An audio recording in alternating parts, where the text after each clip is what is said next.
Your true wealth is your time and freedom. Money is just a tool for trading your time. It's a container to store your economic energy until you're ready to deploy it. But the whole world has been turned away from real money and has been fooled into using currency. A deceitful imposter that is silently stealing your two most valuable assets, your time and your freedom. Welcome to the rabbit hole. We are entering a period of financial crisis that is the greatest the world has ever known. The wealth transfer that will take place during this decade is the greatest wealth transfer in history. Wealth is never destroyed, it is merely transferred, and that means that on the opposite side of every crisis there is an opportunity. The great news is that all you have to do to turn this crisis into your great opportunity is to educate yourself. I believe that the best investment that you can make in your lifetime is your own education.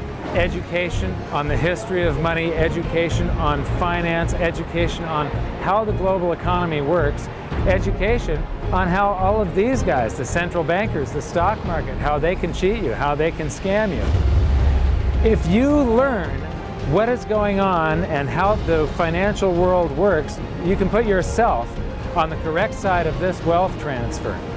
Winston Churchill once said that the further you look into the past, the further that you can see into the future. This program is all about creating your own crystal ball, being able to gaze into the future, being able to change this crisis, the greatest crisis in the history of mankind, into your great opportunity.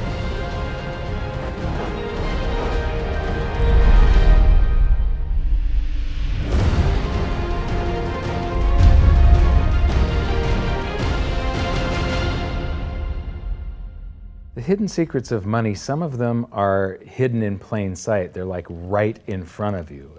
The way the monetary system works is something that isn't actually hidden away from all of us. It's out in the open, but it's complex and people just they can't see how it works. It's hard for them to imagine that we're living in such a hoax. Others are meant to be secret, but the truth is slowly coming out, like the Federal Reserve being a private corporation and not really part of the U.S. government. But when I started studying this, what I found was that there was no place that I could point people to where they could get it all in one spot. And so I basically decided to write my book about it and consolidate monetary history, economics, the markets, fundamentals of gold and silver. There's a lot of smoke and mirrors in economics, and I've sort of made it my job to lift the fog for people.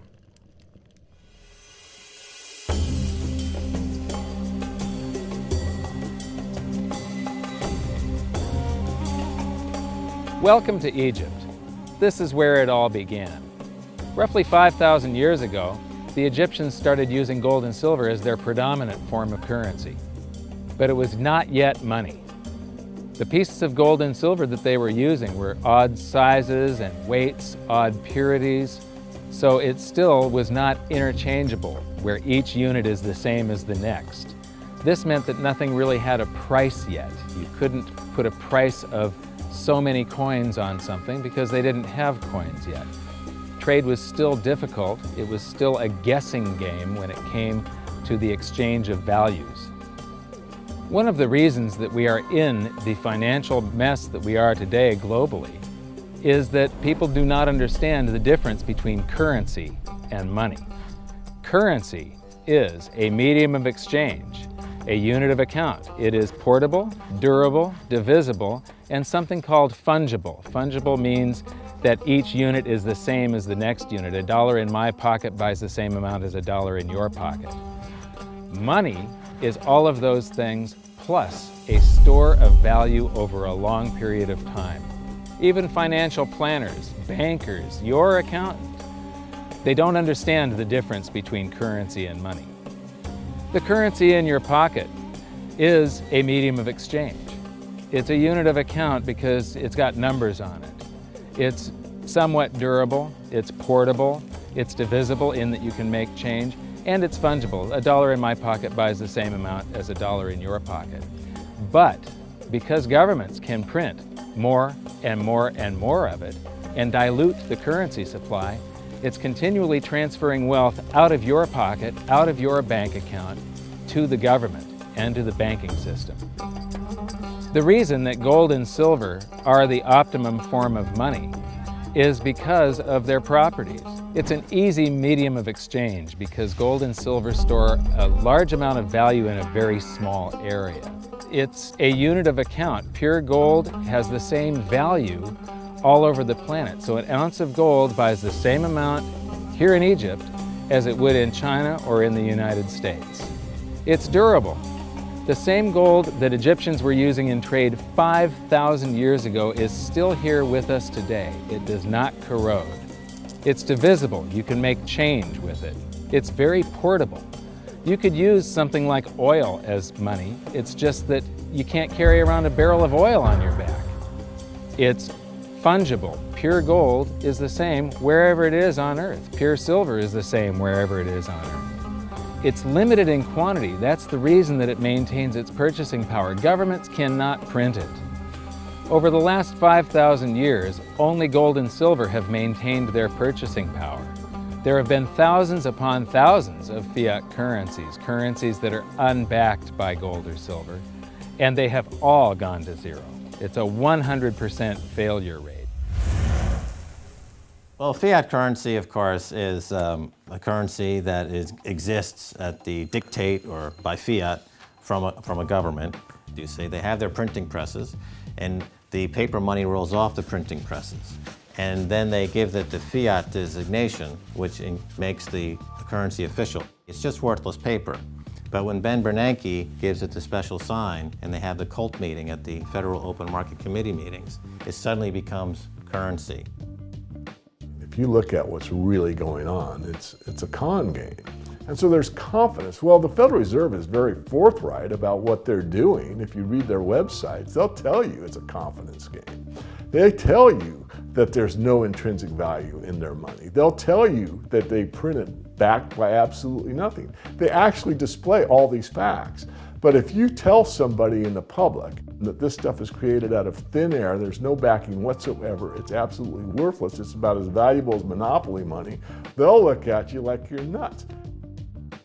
Is there an example throughout history of a fiat currency, a piece of paper that's unbacked by anything, surviving? Short answer, no. Long answer, no. And here's why. When Addison Wiggin took over at the Daily Record, when they got cranked up, Bill Warner asked him to catalog all of the fiat currencies throughout history and what happened to each of them. Addison dutifully went to work. Within a short period of time, he had gone through the alphabet. All the fiat currencies that started with the letter A were done. They all went to zero. He was halfway through the letter B, and all the fiat currencies that started with the letter B, and there were 600 of them in just the first letter and a half of the alphabet, and every single one of them went to zero. Every one. 600 fiat currencies that start with the letter A, and half of the ones that start with the letter B are 600 of these things. Not one ever came close. You think this one, the United States dollar, is going to be the first one after all that? I don't think so. No. No currency, fiat currency has ever survived. None.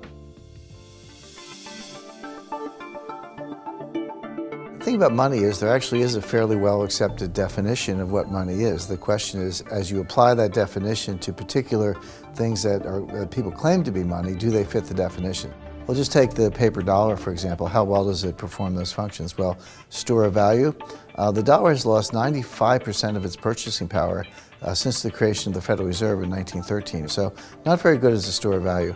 One of the things I do is just a way to get the audience's attention is I have a slide, and there are 3 pictures on the slide. One is a pile of monopoly money.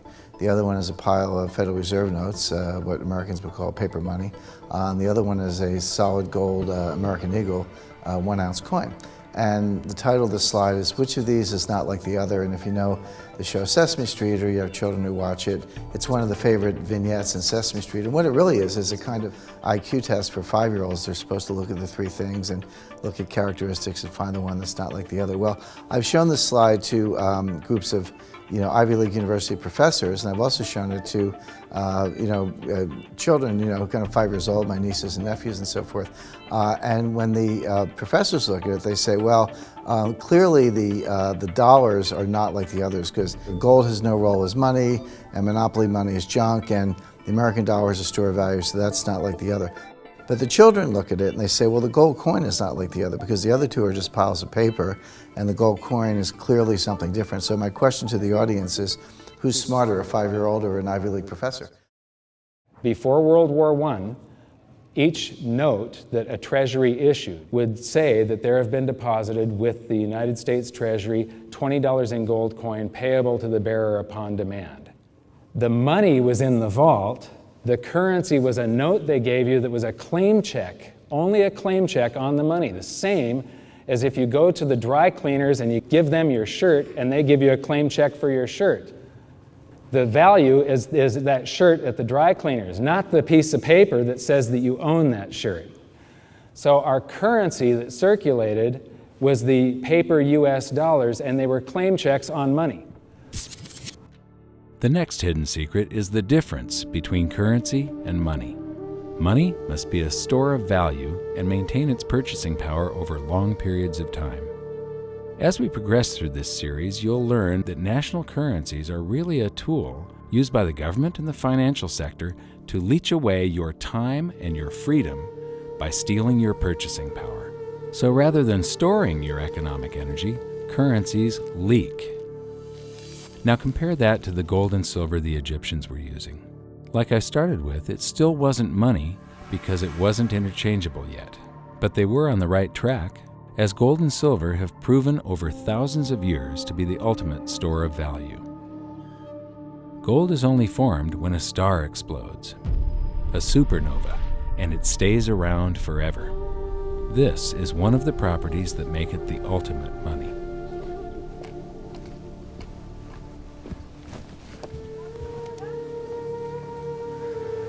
People are amazed that after 5,000 years, the pyramids are still here.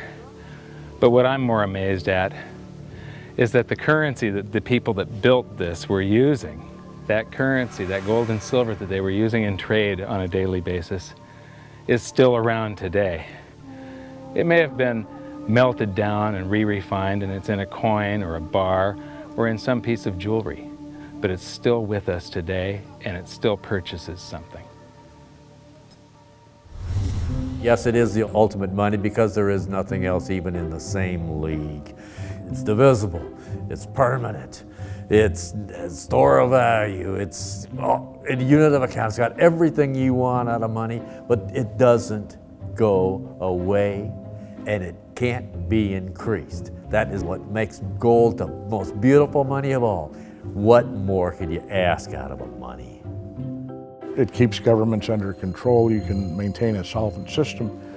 Governments don't like gold at present because they're getting away with the fiat currencies, and they'll do everything they can to discredit it as an asset class. I mean, my goodness, gold has outperformed the Dow Jones Industrial Average in each of the last 7 years, yet it's not considered a legitimate asset class. Why? Again, it's the fear that maybe gold will be imposed on the system, that it will constrain government ability to spend beyond its means. They can't print it. They can't print it, no.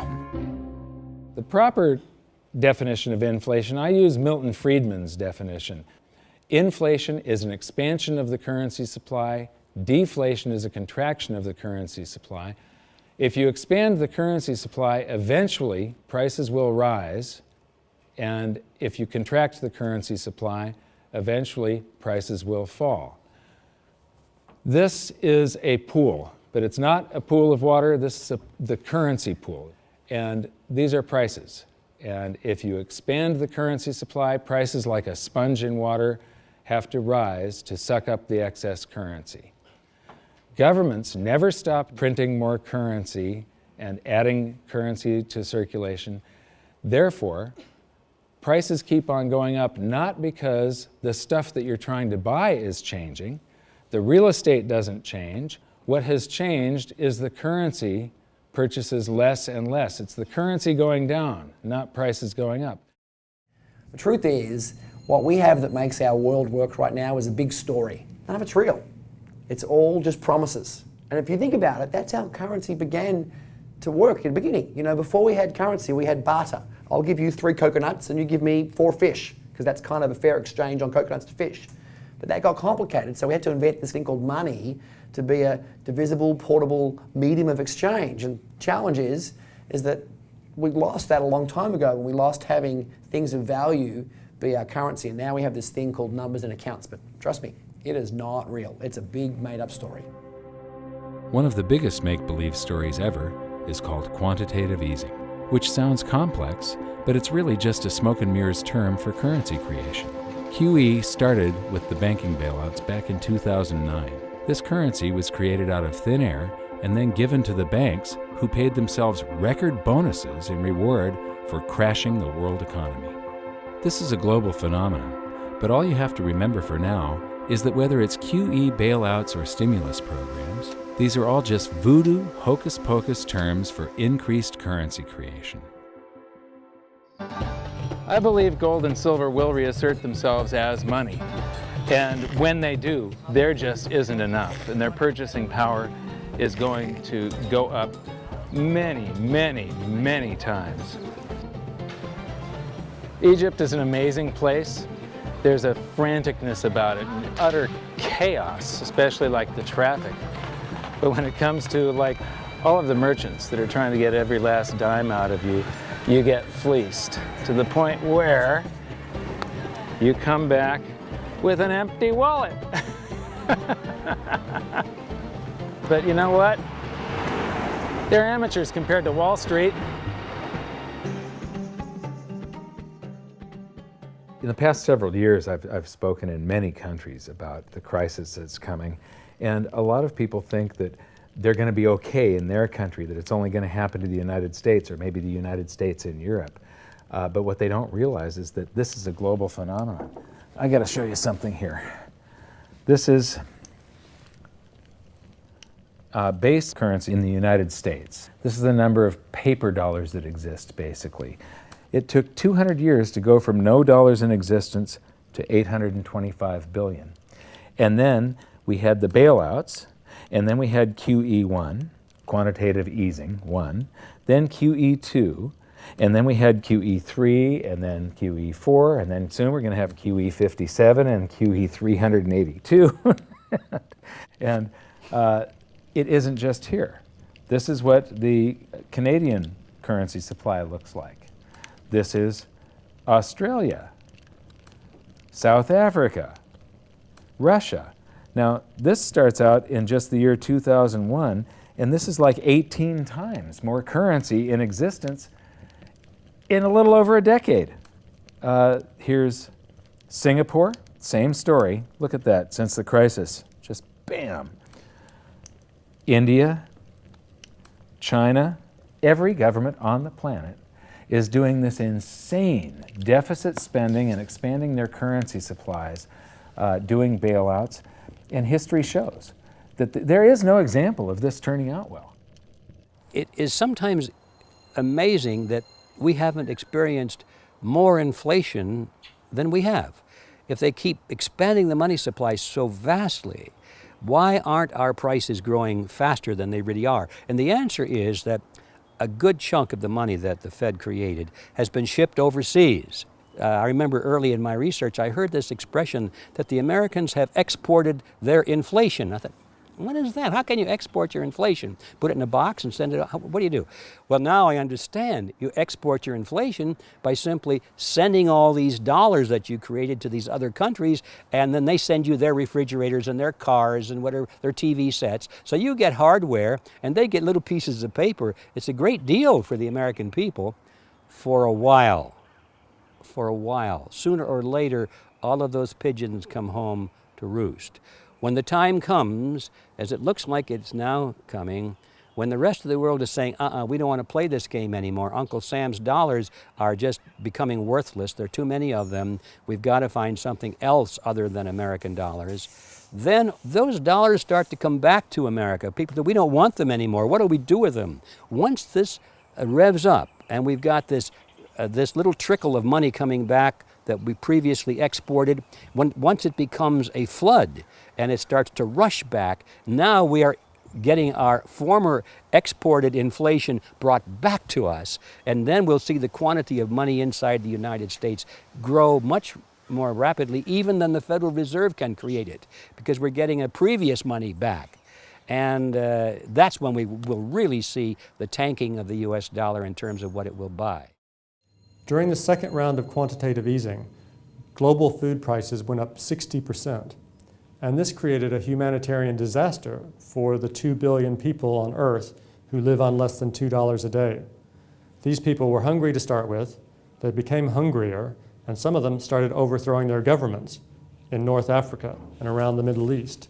So quantitative easing was the spark that ignited the Arab Spring.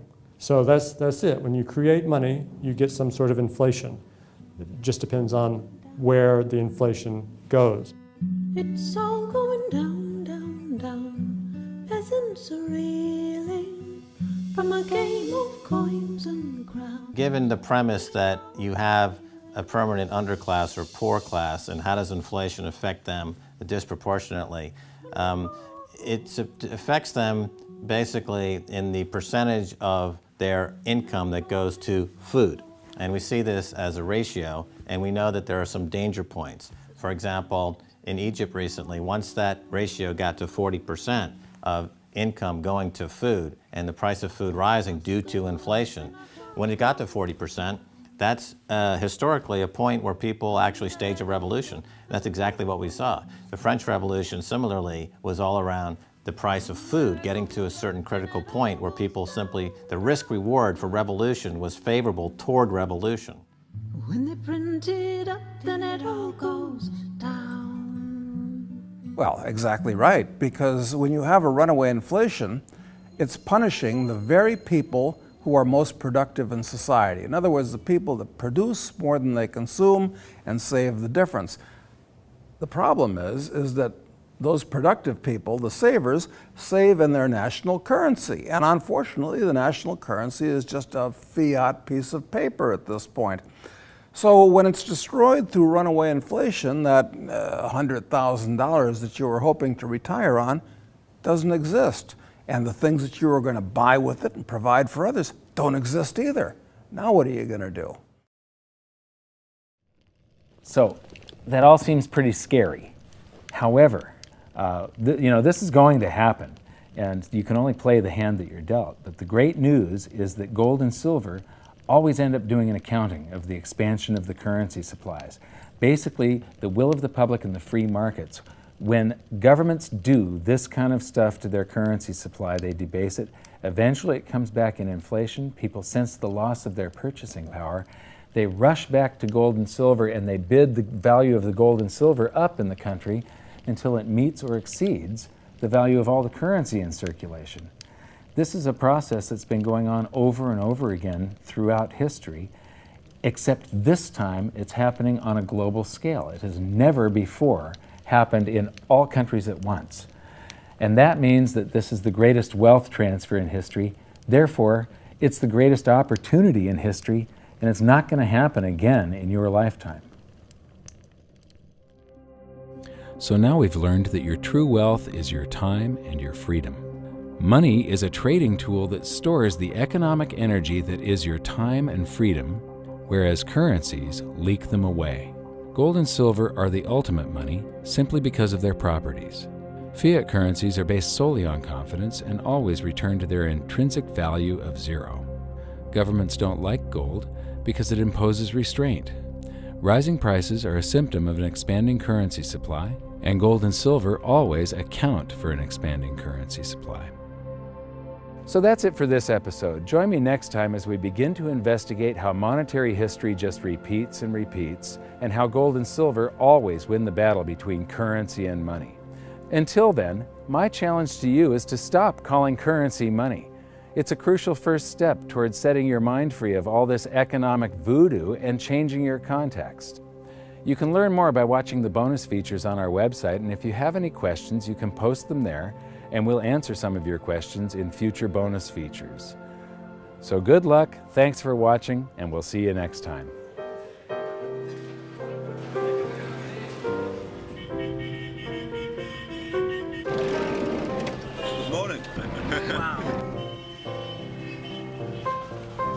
What does fiat mean? It comes from the Latin for crappy car.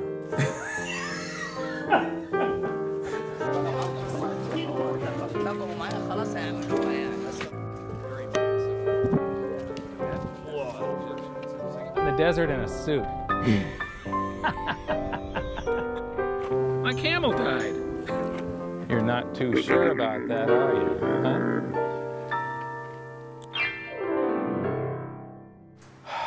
I am ready for a good long nap. Hi, welcome to this bonus feature for the very first episode of Hidden Secrets of Money. And this is currency versus money. So that's the major topic that